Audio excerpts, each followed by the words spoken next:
Now, we already talked about the four main goals of progressivism. What were the general areas in which they wanted to go through and really be able to change society, to change America?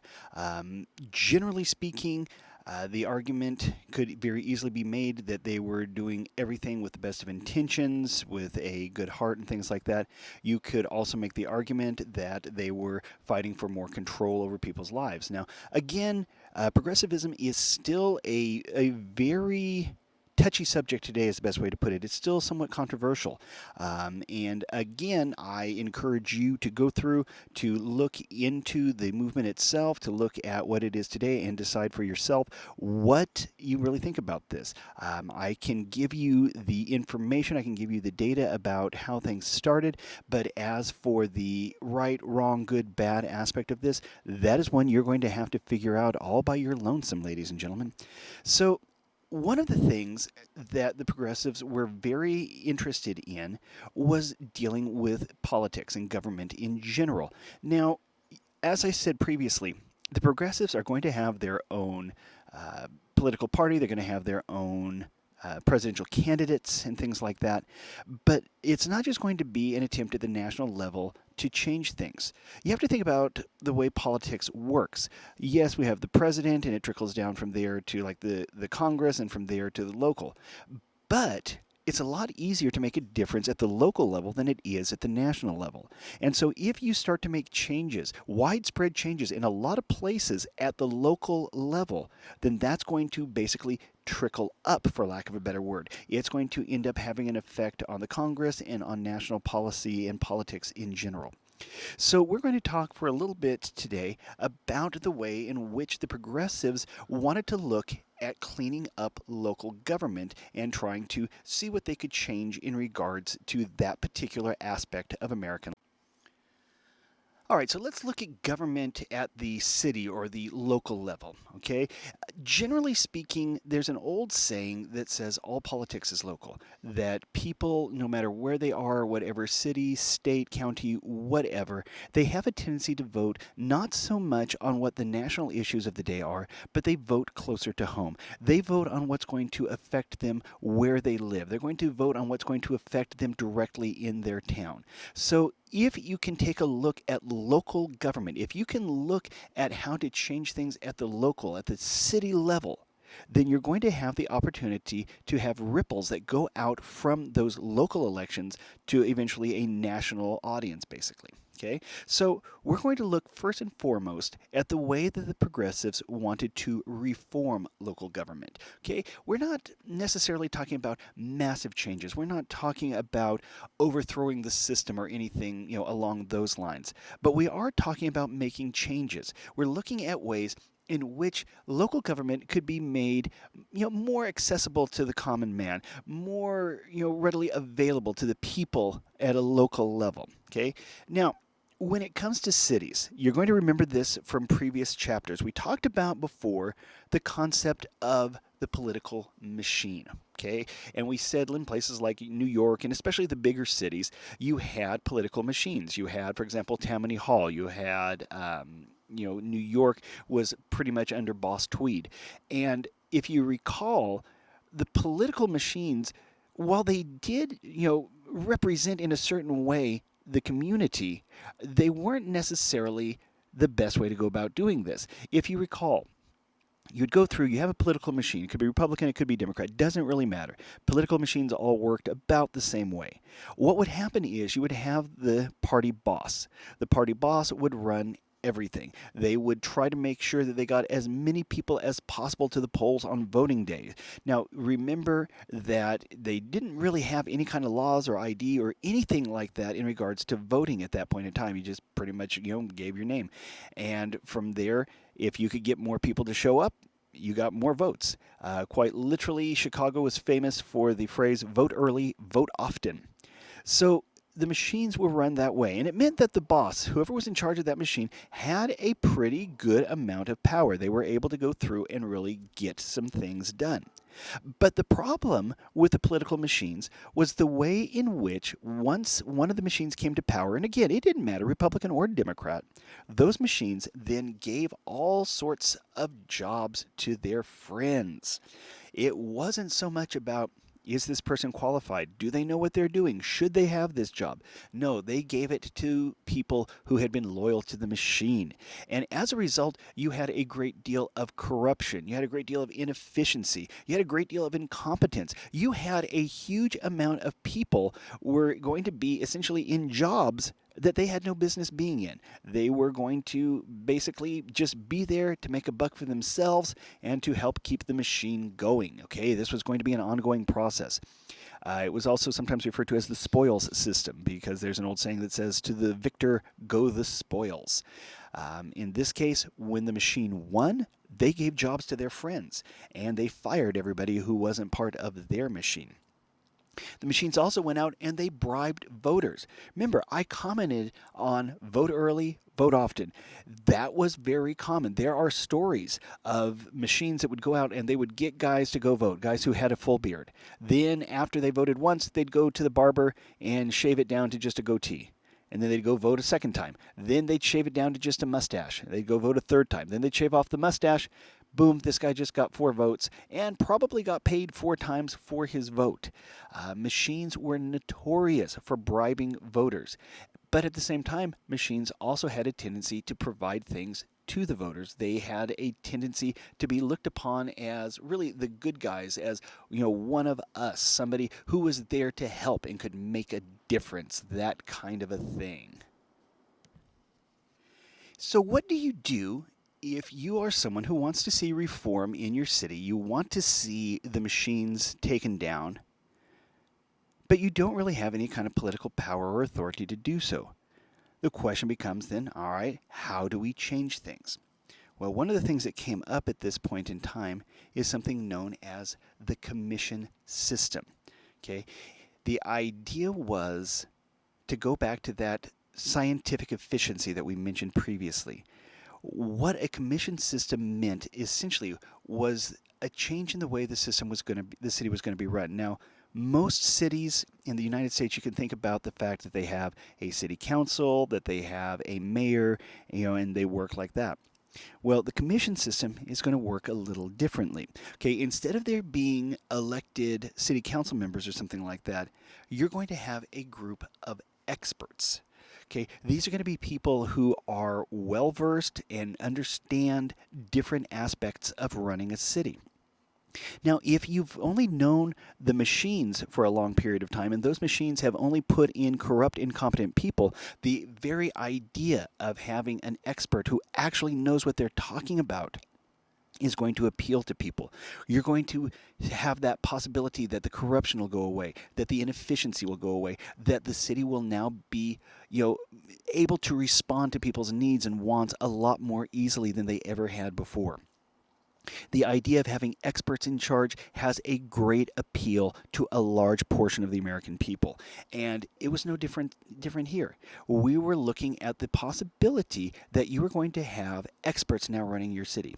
In fact, it would be more than one expert, and each one would be in charge of a different department. Maybe one would be in charge of the police, another would be in charge of fire, a third would be in charge of sanitation, things like that. The idea being that you would allow someone who really understood what was needed for that particular aspect of the city, who understood how it should be run, how it could be most efficiently run, how it could be most responsive to the needs of the city. That person would be in charge of that particular aspect of the city. And again, this had a phenomenal amount of appeal to a great number of people. A lot of people wanted to go through and know that their city was being run by people who knew what they were doing. They were tired of the city being run by folks who were completely incompetent at what they were supposed to be doing. And so by 1917, you had somewhere in the range of 500 cities across the nation now had these commission governments. They do still exist to this very day. As you can see, however, it's not the most common. It is not something that took the nation by storm. It wasn't something that went through and replaced every city government throughout the land, but it did have an impact. And again, progressivism is looking at making the changes they can where they can so that it becomes like a snowball rolling downhill.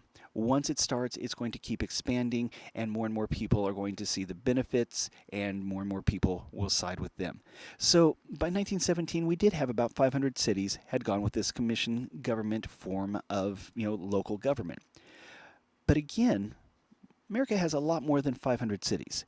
You could definitely make the argument that this was just a start, that things were going to continue and they were going to continue to improve.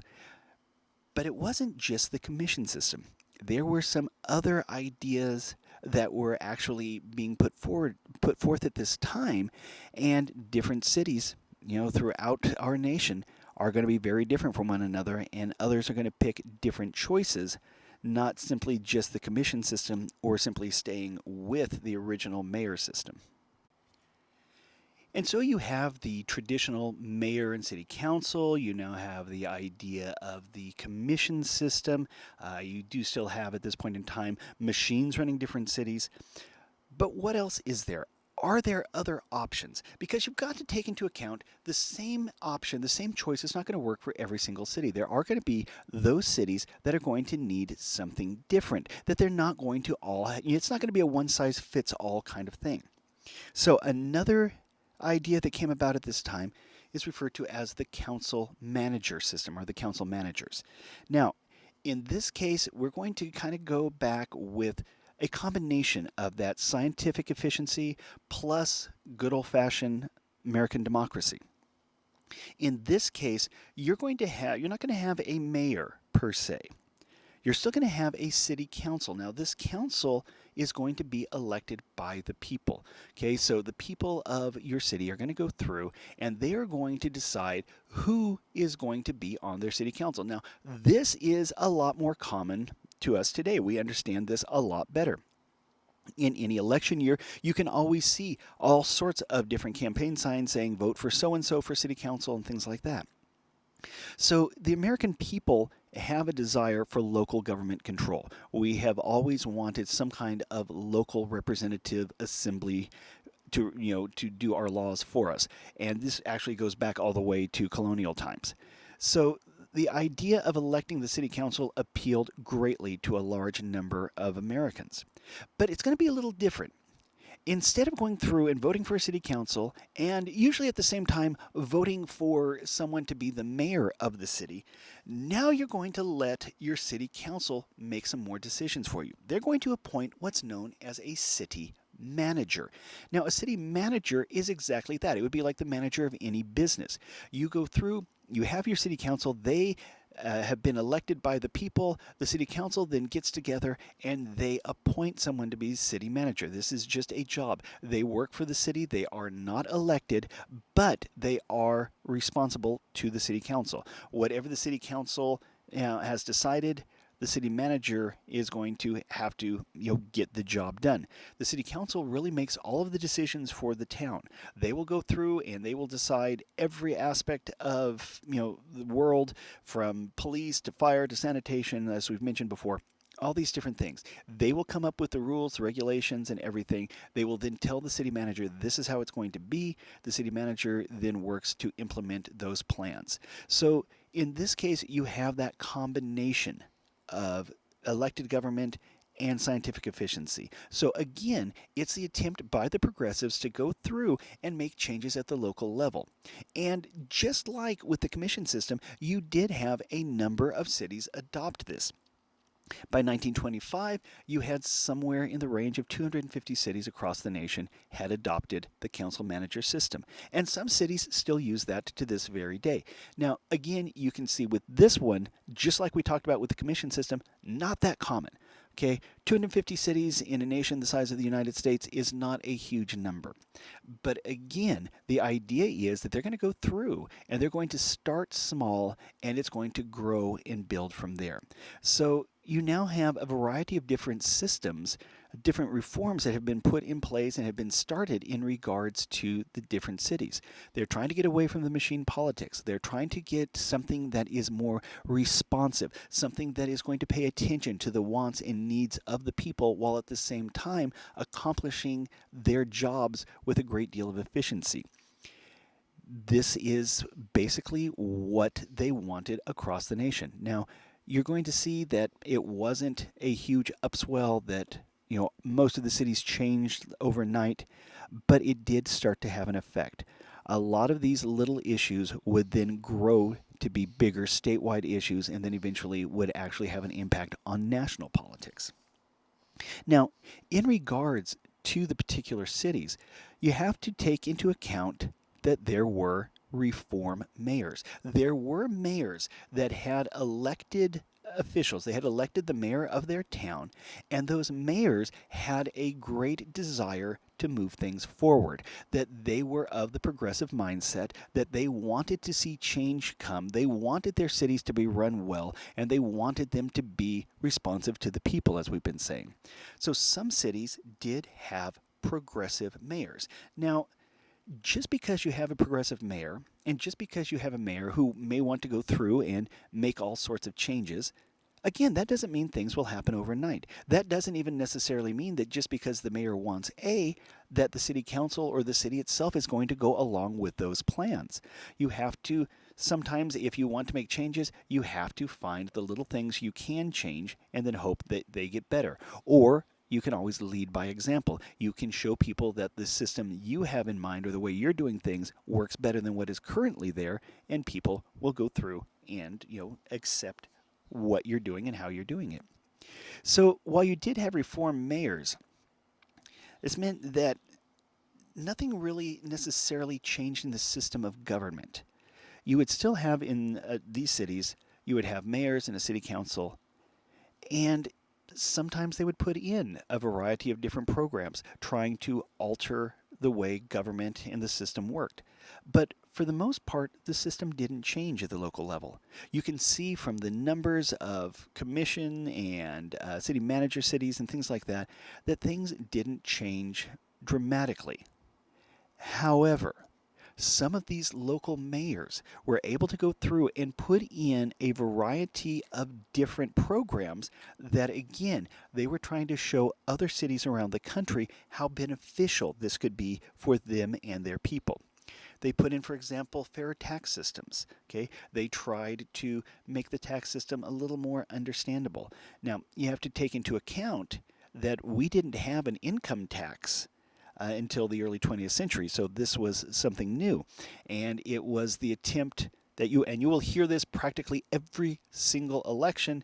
It will be the question of if, group A, B, or C is paying their quote unquote fair share. So again, when it comes to tax law, I leave that up to you to make your own decision as to whether or not we're paying too much, too little, or just right. It's totally your choice. So you had these mayors working on the tax system in their local communities because you can have federal tax, state tax, county tax, local tax. All of those are taxes that can exist. And so if these progressive mayors could make changes at the local level, again, we said all politics is local. Maybe this will start to have a growing effect around the nation. They also went through and they lowered public transportation fares. Now, remember, we spoke previously about mass transit, about putting in public transportation in the various cities. And there were a lot of people that were using this in the big cities. I mean, you think about, for example, the subway system in New York or BART over in the Bay Area, that a lot of people are using this to get around town, and it's not free. But a number of these progressive mayors did work very hard to lower how much public transportation cost. They wanted to lower the price of the fare to use it. This meant that it was open up to more people. More people would be able to use it for a variety of reasons and whatnot. And it would also help to expand, how the city was growing, both economically, physically, things like that. So you do have a lot of people at various levels of government trying to go through and bring about reforms. And like I said, probably the easiest way to bring about any kind of reform is to do it at the local level. It's a lot easier to get access to a mayor or a city council than it would be to get access to a senator or the president. And the progressives were of the opinion that if you could go through and start making these changes at the local level, then eventually those changes would grow across the nation and they would have a national effect.